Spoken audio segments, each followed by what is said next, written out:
କରୋନାର ଭୟ ମନରୁ ନ ଲିଭୁଣୁ ପୁଣି ଡରାଇବା ଆରମ୍ଭ କରିଛି କରୋନା। ବର୍ତ୍ତମାନ ଅନେକଙ୍କର ମୁଣ୍ଡ ନେବା ସହ 1000ରୁ ଅଧିକ ଆକ୍ରାନ୍ତ।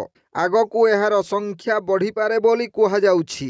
ସରକାରଙ୍କ ପକ୍ଷରୁ କୌଣସି ଗାଇଡଲାଇନ୍ ମିଳିନଥିଲେ ମଧ୍ୟ ସତର୍କତା ଅବଲମ୍ବନ କରିବା ନିହାତି ଜରୁରୀ। କିଛି ବର୍ଷର ବ୍ୟବଧାନ ପରେ ପୁଣି ଦେଶରେ ମୁଣ୍ଡ ଟେକିବା ଆରମ୍ଭ କରିଛି କରୋନା।